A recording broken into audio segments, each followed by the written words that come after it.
Former Beverly Hills 90210 star Ian Ziering is losing his California zip code and heading to Las Vegas for a stint in Chippendales. He'll be showing off his dance moves on the strip this summer, and he joins me now to talk all about it. Ian, great to have you here. Thanks. All right, so you're not the first celebrity to do this. Jeff Timmons of 98 Degrees, right. Joey Lawrence. What made you want to do Chippendales? That's a tough question because it blindsided me. I got a call from my manager. Mm-hmm. He asked me if I was open-minded today. Are you in a good mood today? And I'm like, yeah, what's going on? He said, well, Chippendales called, and they would like to know if you would consider hosting the month of June. And immediately my thoughts raced to visions of Chris Farley dancing with Patrick Swayze, because I had put on a few pounds as a new dad and husband of a wife who was pregnant. You become last. So I wasn't really taking care of myself. So after that vision flashed in my mind, I said, are you serious? Seriously, Glenn, tell me. He said, no, this is a real deal, and if you're interested. And I'm like, well, what does that mean? What is hosting Chippendales? I said, do I have to, wear the collar and the cuffs? They're like, yeah, it's part of the gig. The iconic bow tie and French cuffs. And I asked my wife, I said, honey, what do you think about this opportunity? It's a month in Vegas and dancing for Chippendales and screaming women, and it's all of that. She's like, well, it'll be just like your 90s again. And I said, yeah, but, this is more targeted. This is shirts off and, jumping around, having fun. She's like, I think you should do it, Magic Ian. So, I got her blessing, and then I called my manager back. I said, look, this would be a great opportunity for me to get back into shape, because now it's part of my wheelhouse. I have to take care of myself for my job. So it refocused me, and I lost about 24 pounds in the last 6-8 weeks, and I'm working on the choreography now, because it's a very well-produced show. This is not a haphazard, men taking the stage and doing their thing. This is a produced Las Vegas show. Well, it is a very, like you said, stage production. You've done that before. You were on Dancing with the Stars. Yeah. How do you think that prepped you for this?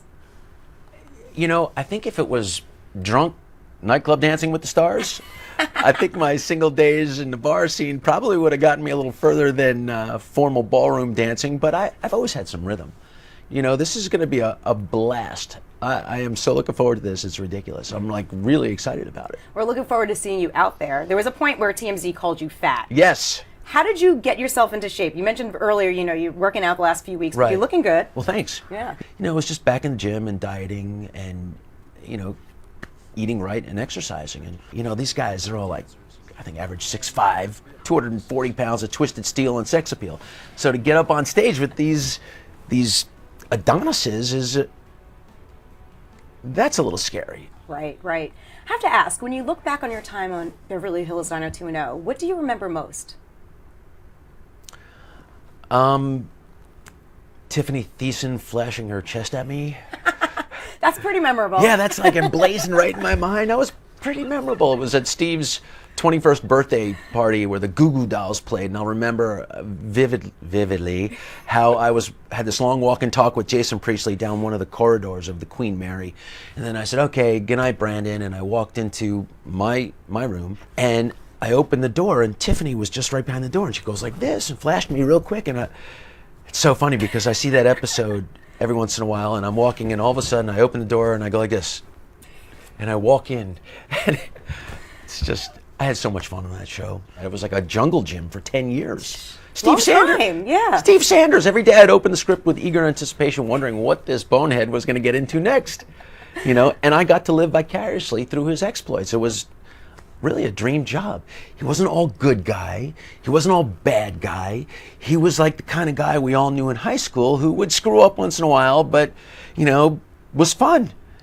And I got to embody that. So it was really a lot of fun. A real character, Do you still keep in touch with the guys and the gals from the show? Oh, yeah. I just got a text from Jason Priestley busting my balls about Chippendales. He's like, what's next? You going to be a 4-top?